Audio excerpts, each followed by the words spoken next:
Hello and welcome to the Aftermarket podcast.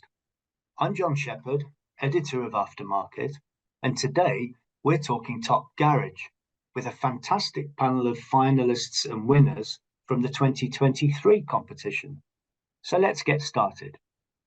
I'll start off by telling you just a little bit about me. So as saying on the new Alex, or the new editor of Aftermarket, I've been in the publishing business or probably more years than I care to remember. Certainly I don't think we had Zoom or laptops around very much then, but still. But I was I was looking back at over the last couple of weeks of stuff, and one of the things that really excited me about the work now and with you guys is the outreach that we have to the garages and the aftermarket sector, and of course, including through fantastic competitions such as Top Garage, which we're going to talk about today, and of course Top Technician, which is probably for another day. But let's get straight into it, and perhaps I could start by inviting you to introduce yourself and tell us a little bit about who you are.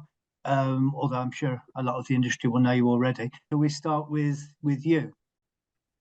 Yeah, I'm Ian Gilgross, and I've been with Top Technician for probably about 20 years, and since the introduction of Top Garage, from very, very humble dwellings to kind of what it is today, and actually pushing it forward.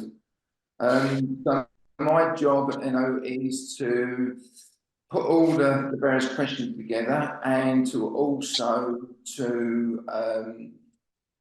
make sure everything runs correctly and everything's above board. I know there isn't any kind of favouritism towards any of the garage here, the judge here, etc., to make sure it's completely fair, independent competition. Oh, okay. I've got that. How about you next, Chris Newell? How about you? Tell us a little bit about you. Yeah, so my name's Chris Newell. Own a garage down in Norfolk. Entered the competition for the past couple of years. Not won it as yet. Hopefully manage to get the win soon. We're up to total 9 members of staff at the moment, and obviously since we've started entering the competition, we've grown sort of considerably. Was that a pitch when you said you've yet to win it? Was that a pitch to Ian after he's just said he's not going to be bribed? To be unfair. Well, I did say there's going to be no favouritism. Okay, mate, we'll come back to that one maybe. Matt, you just arrived back at your seat in time. I was going to go to you. Perhaps you could introduce yourself, please. Yeah, so I'm Matt Cleevely. I run a Cleevely Motors Limited, which is I'm the third generation of a family firm. My grandfather started in 1962. I've always had one eye on the competition and entered it as a technician myself. I think it was 2017, maybe slightly before, where I made the quarterfinals, and just it really helped me as a technician. And as I become more of a business owner and we grew the business, we've very much entered Top Garage year after year after year because of the improvements it brings, and I'm sure we'll go on to that a bit later. This last year, we're actually lucky enough, and that's what I scooted off to get. So we are currently the winner of Top Garage for 2023 for 7 to 9 employees, and that won't stop us entering this year as well. But we'll be in a different category this year. Do you know, it's the first time I've actually seen the award. As my colleagues were telling you, I've only been with them a few days, so wow, that looks a bit smart, doesn't it? Okay, cool. Okay. So Matt, what category are you going into this year? It'll be 10 and above. Yeah, there are now 11 of us on site. So Ant or Anthony, how do you prefer it, Ant or Anthony? I prefer Ant. I've always been. You prefer Ant? Okay, yeah, it's cool. I like to ask because I've been called a lot worse things, so I don't mind. Really, John? I can't believe that. Surprising, isn't it? I know. Okay, mate. Anthony, tell us a little bit about you. As you've broken for lunch, just for us, tell us all about you. Basically, we started off. My old man started a garage off. Him and my mum basically left Volkswagen and started a little garage off, him and his mate, and it's kind of just grown from there since 2000. And I took over probably, I want to say about 8 or 9 years ago, and now we're 17 or 18 staff, 13 ramps, and we're probably one of the biggest independent garages in the southeast. Well, that's what I'm aiming for anyway. And like we won the Ben Award at the Top Garage this year, which we were really happy with. So we've got quite a lot of stuff, and we won it for it's Ben Health and Wellbeing Award. I'm really glad I remembered that. But yeah, so that one was really cool to win. We've won a couple of other industry awards in the last few years and that, but the top mechanics and top garage award is the one that's kind of like I really like. The prestige one. Excellent. Yeah, that's the main one. That is the one where you've got to work hardest for it. So if you work hard for it, then it means a little bit more when you get it. This one's about the business. This is about you, actually. It's completely independent. It's completely on your own. You've hit it on the head there, because it is independent. It's just like there are lots of affiliations. I think there's quite a few of the bigger garages now that are tying their affiliations to, whether it's with Euros, whether it's with Napa, whether it's with GSF, which is all good, and they all in that industry in your area. But where you guys are, it's fair game for anyone. If you've got a garage, you can go for it, and then there's no reason you should be more or less than what other garages are, which is really nice. You've all touched on the sort of topic. I suppose one of the first questions I was going to ask is about what is the benefits of entering, and you've all so far probably indicated that in the way with it's growing the employees and obviously looking for the awards and expanding and so on. Maybe I could start with you, Chris. What do you see as a benefit of entering the award, apart from that fantastic Oscar-looking sculpture that Matt showed us earlier? Yeah, so for us, it gave me a chance to give a real deep look over the business and everything that we were doing and weren't doing as well. A lot of the questions do kind of trigger you off to thinking, oh, hang on, I've not actually got that in place. I really should have thought about that. And then you start looking more at the business aspect side of it. It's also good. We try and involve the staff as much as possible. They all come down to the awards evening, so they kind of get a bit of recognition for it as well, which is nice for them. But it definitely gets you to take a nice in-depth look at everything you're doing business-wise. Earlier, Matt, you were saying about Matt, when you were talking about how the workforce has expanded for you. Was that related to your if you like presence in the awards, or were any of the people that joined you aware of that, or were you already headhunting at the time? How did that come about? So in our industry, every garage is always looking for more and more technicians. We've never got enough staff. Part of the joy of for me of entering this competition is, like Chris said, it's a real self-audit of your business and your business position. And we found that we just needed an extra technician or two. So we've got a full-time qualified technician, a diagnostic technician, and we got an apprentice as well, additional to last year's entry, just to ensure that we've got some future growth in room, developing younger staff into the trade and into the industry and into our business. So it wasn't necessarily off the back of the awards, but because of the self-audit process that this entering the awards makes you go through, you kind of overarching looking at your business and self-auditing, like I said, and looking at where you can improve and how you can be a better business. Do you want to come in on that, Ian? Because I think that, we were chatting a little bit earlier on about the issue of vacancies, and that the sector does have a lot of vacancies, but how the garages can relate that to growing the workforce and also self-auditing and whatever. What would you say, Ian?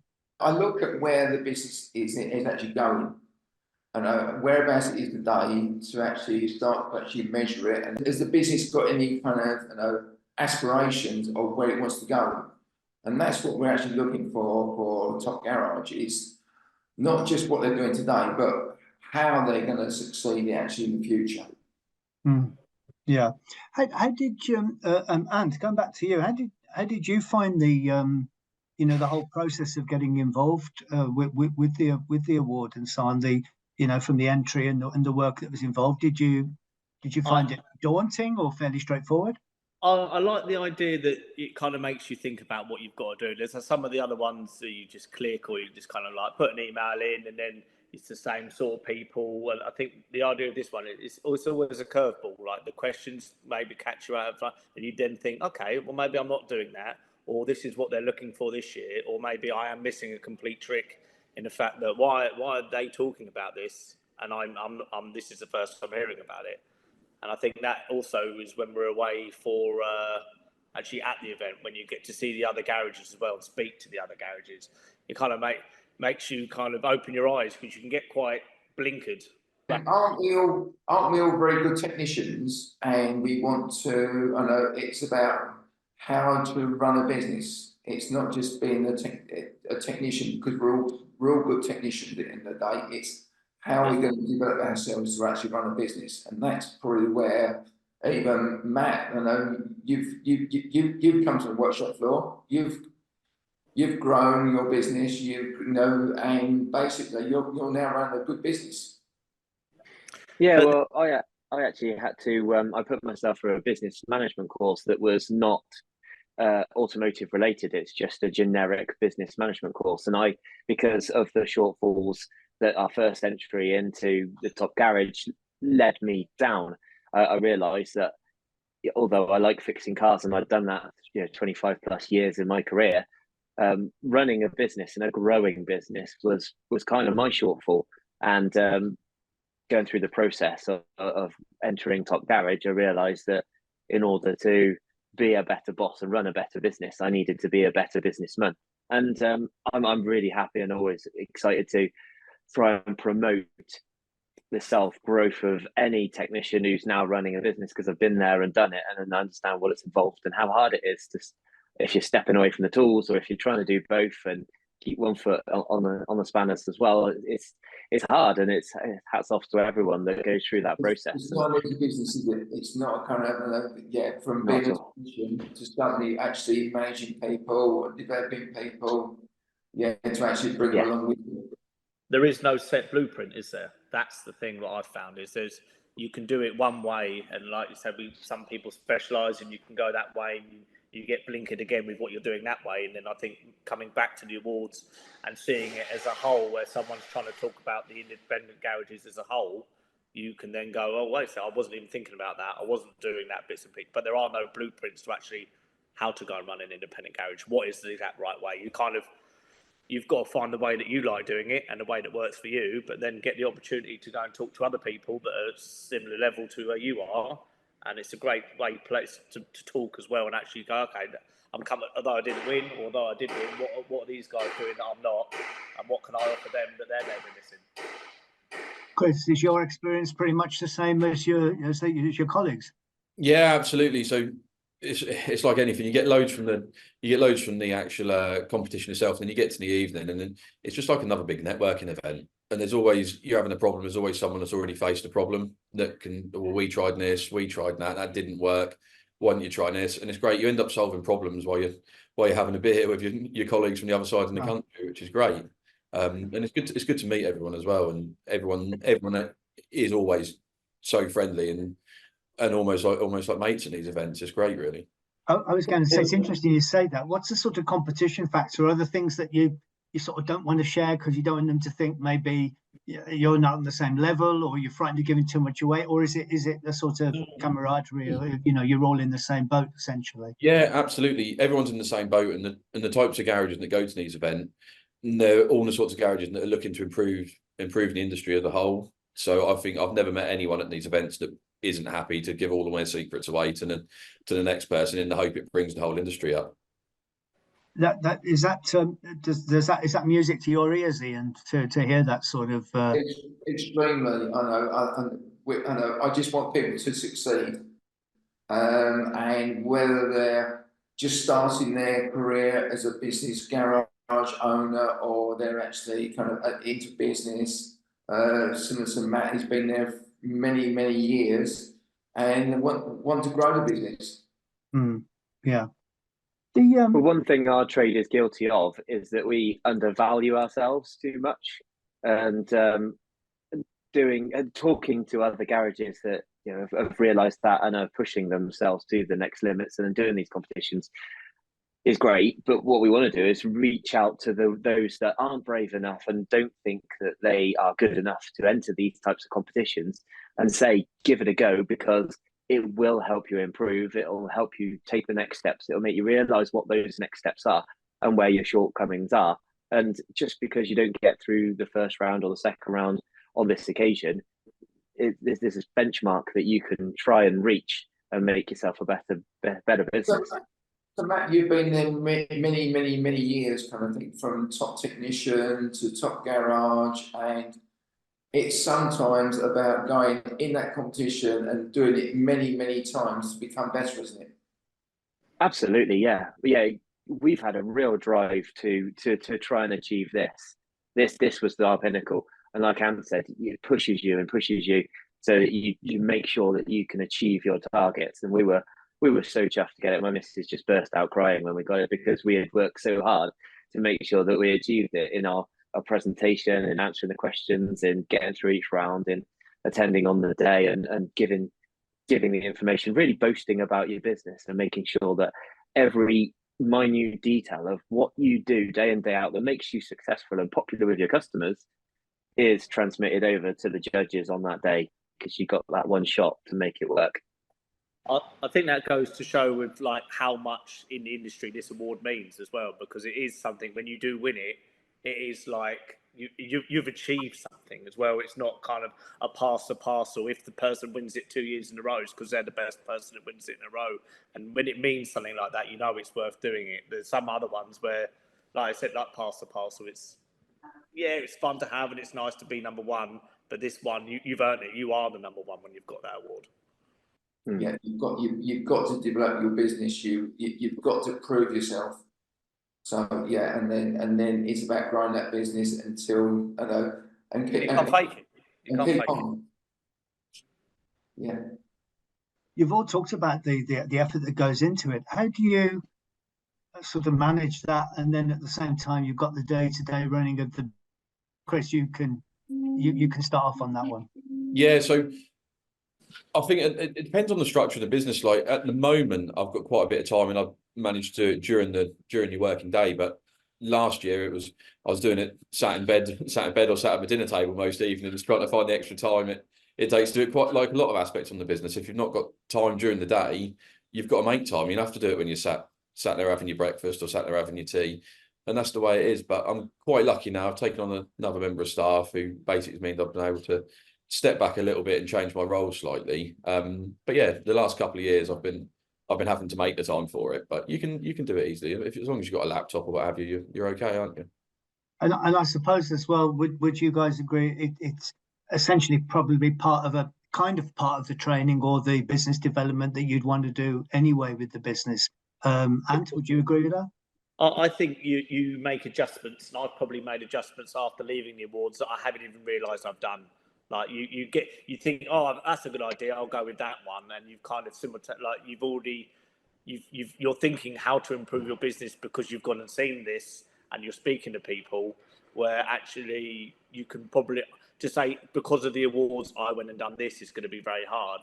But if I'm not putting myself in these situations, not answering these questions, not meeting these people, not aiming for this goal, you're going to adapt your business. And my business has definitely improved since from starting it. Maybe I think we've done it pre-COVID, so maybe 4 years ago we've been doing it now. My business has nearly doubled in size, and I can't say it's 100% down to that, but my strive to want these awards, I have to improve my business.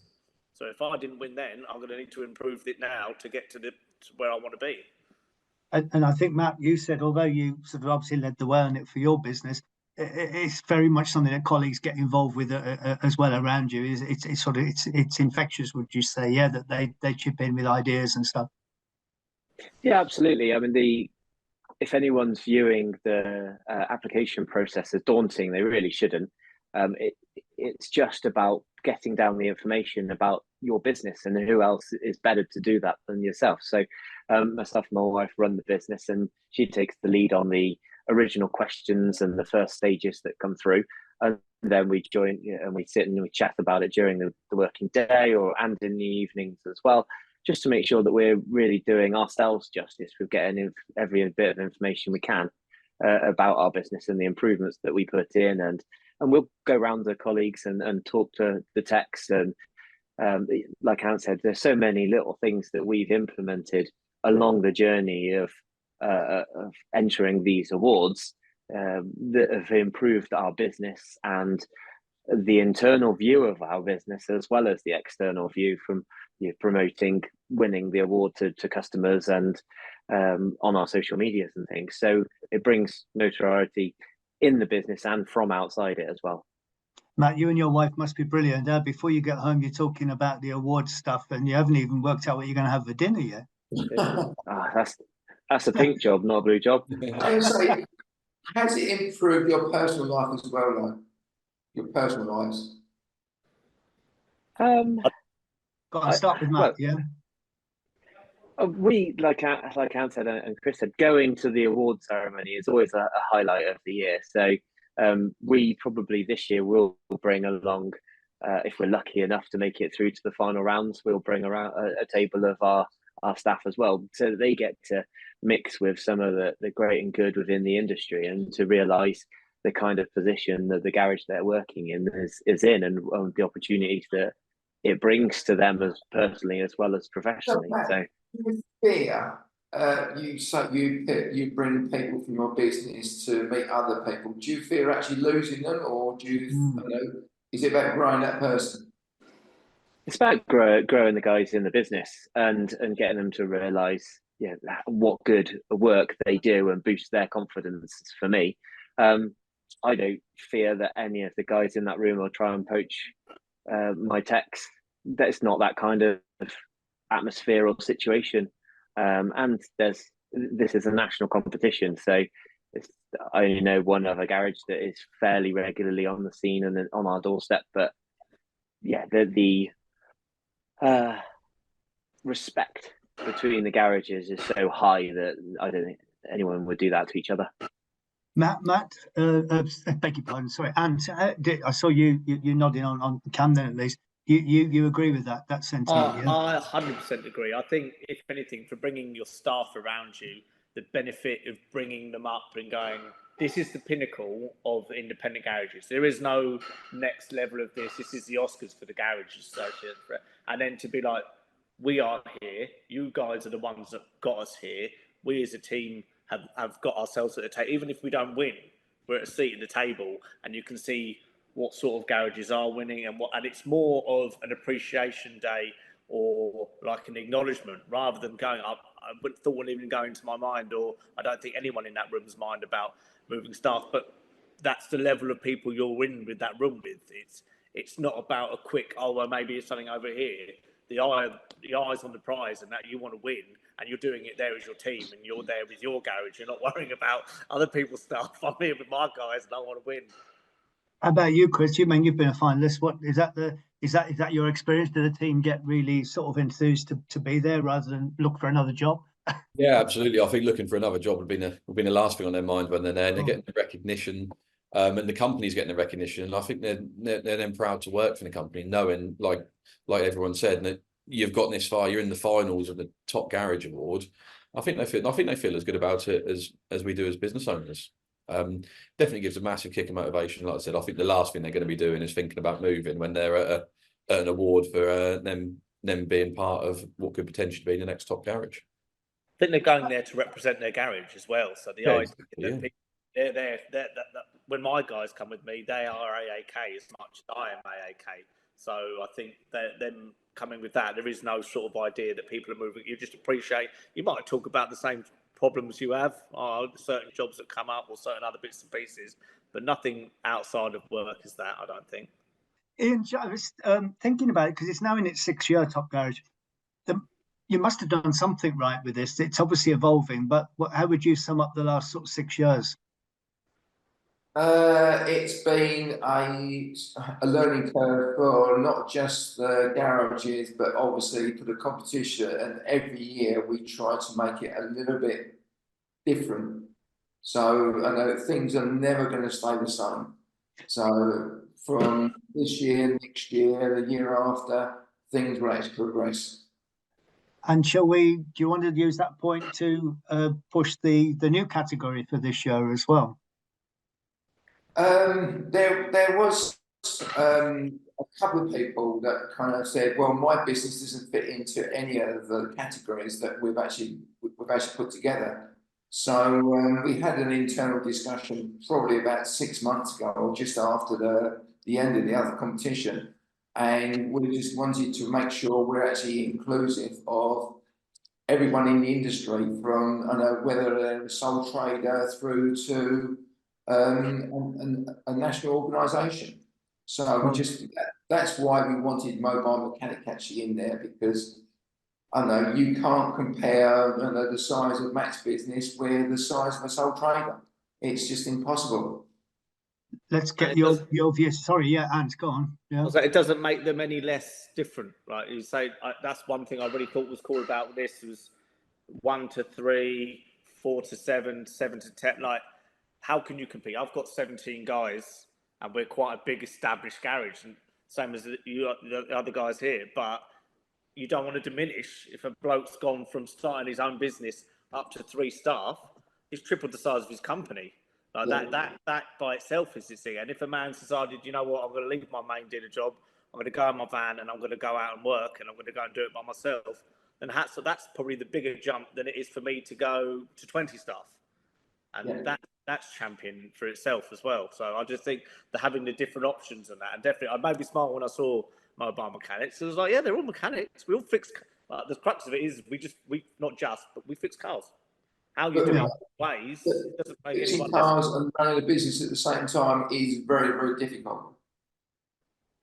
I think Matt, you said earlier that you were actually quite enthusiastic when you heard about the new category as well. Yeah, absolutely. Yeah, because whether our business fits into that, because we've got multiple mobile mechanics running under the same headline, so you might have to get another category there, Ian. But the challenge is up there. Yeah, but to include the mobile technicians that are quite often one-man bands and are doing the booking, the estimating, the fixing, the invoicing, the parts fetching. I mean, that kudos to those guys, because they're working doubly as hard as everyone else, because they're not surrounded by a team. They're not in one location. They don't have their parts delivered to them. So they deserve every opportunity to raise themselves up onto a pedestal and get congratulated for the work that they do too. Absolutely. Chris, do you want to come in on that, Chris? Yeah, no, I think it's fantastic. Like Matt said, they're probably doing more on a day-to-day basis than we are. You've got a team of people doing X, Y, and Z, and they've got it all on their plates every day. So yeah, I think it's great they're getting recognition, and hopefully it gives them some nice, like it does with all us, gives them some good goals to work towards. Ian, going back to you, that now we're talking about the guys here at the coalface, as it were. How important is it the sponsors and to build the relationships with them? What apart from prizes, how important is that to make to get them involved? We have sponsors from every kind of part of the industry. So whether it's a parts person, whether it's tools, whether it's information, etc., all businesses need that information.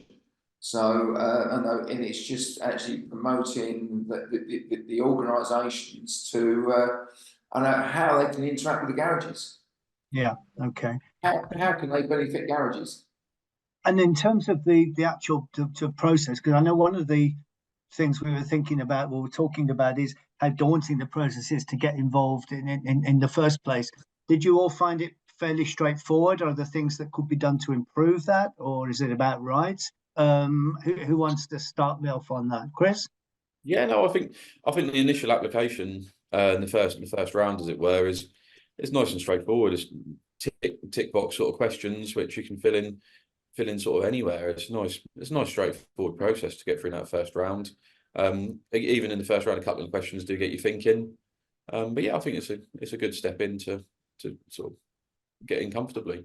How about you, Ant? I mean, you're a veteran of this now, if I can say it with your tender years. I'm trying to remember the first time we went on it and saw all the questions and was like, oh, this is making me think. It's not like so that was quite cool. And also it kind of sets you up for what it's going to be like.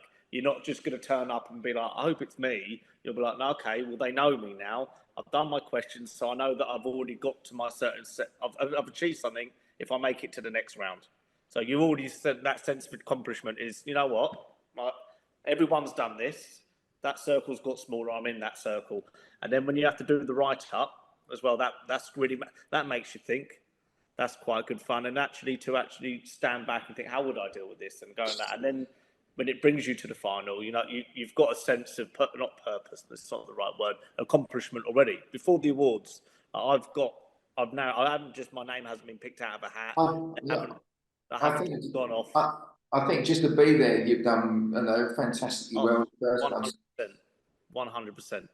And I think what you were saying as well, that brings us full circle, actually, Matt, when you were saying earlier, it actually helps bring out the best, stretches you that little bit more, because you've got the focus to do that. I think that's what you were saying earlier, yeah? Yeah, absolutely, yeah. So the initial, initially when you start and enter the competition, the questions as early rounds are, you think fairly easy, and it walks you through it, and it's a pleasure to go through the whole process, because it is very process driven, and it does make you think about your business in various steps along the way, and then you get to boast about it a bit. But as soon as you get invited to that final, the sense of achievement and accomplishment is there. And it's really good to go to Delphi or wherever it is and sit in front of those judges, having prepped your 2-minute presentation about your business, which is also really, really hard. 2 minutes is not a lot of time to talk about. I don't know who would have invented that one. Yeah. But yeah, to try and get everything that you achieve over year after year, what achievements you've done since the last time you entered, and to differentiate your business from what will be however many, half a dozen, 10 dozen, whatever it is, other finalists in your category that are also very, very good garages. It makes you really think about it and puts you in that sort of school exam pressure mode where you're being scrutinized about something you're very passionate about and that you are in wholeheartedly. So it's a real sense of achievement and a hell of a buzz and a great day. Guys, you're obviously you've all enthused me. You're all obviously fantastic ambassadors for your sector. Do you want to maybe give some closing thoughts about what you hope for this year and what? I just want people to succeed in the industry. I just want people to their business to succeed, and to make sure that they're not just going to be here today, tomorrow, but obviously next year and the year after, because that's how the competition grows, and that's why sponsors want to get involved with it, because they want to not only provide things and provide items for the industry, but to actually make sure that they've got a business with longevity as well. Gentlemen, we're probably coming to a close. Any final thoughts? You guys, I know we've probably taken you away, apart from the competition now, we've taken you even more time away for this, but we really do appreciate your time. Anything else you wish to add? I would say, I think even if you don't think you enter it, because you'll be surprised in what you do on an everyday basis, how much more you're actually doing or give yourself credit for. And in fact, when you start going through this, you go, I do know how to do that, or I am doing that already. So it's not so much just looking at what you could be doing. You then start to realise how much you already do, which is quite humbling as well. And then to actually see what the pinnacle of what is out there is possible. So yes, if you're only starting and you're 2 years into your garage, speaking to someone that's got 20 staff, like, oh, that's doable. That's obtainable. And what other situation would you be able to go and talk to someone that can go and do that? I think it's as an all round, whether you're the highest or the lowest, or coming first, or it's your fifth time. I think it's a really good opportunity to really think you should go for it. What have you got to do? Well done. Yeah, for me, I would highly recommend that every garage enters this. If you read Aftermarket magazine, if you follow social media, then it's a must. If you run a business, then it's a must to enter, because it, if nothing else, gives you that evaluation process that we don't often take the time to sit back and actually do, because we're too busy in the day to day. So even if you go through the process, you'll come out of it a better garage. regardless of whether you get shortlisted or you make it through the various rounds or you go to the final. That bit doesn't matter. It's about going through the process of evaluating your business from an overarching position, really thinking about it and making those improvements from what you find off the back of it. Chris, maybe a final word. Do you feel more enthused than ever before? Yeah, absolutely. And I think one of the key things that every garage that enters has got to remember, even if you come away one thing, you come away with a goal that you're wanting to win top garage, plus obviously a list of other things where you know you can improve. Once you've got that goal, you're in networking with everyone in the evening, and all of a sudden you start forging these plans in your head. You start making friends in different garages and that, and all your ideas come together, and it improve your business. All it will do is lead to improvements. Once you start networking, you're in the right crowds of people. You're in the similar-minded garages who are all about improving it for everyone. And I think that's one of the main things that people will come away with, is that goal of winning top garage and everything that comes with it to achieve it. Thanks for joining us on this latest Aftermarket podcast. Entries for Top Garage 2024 close on the 31st of May.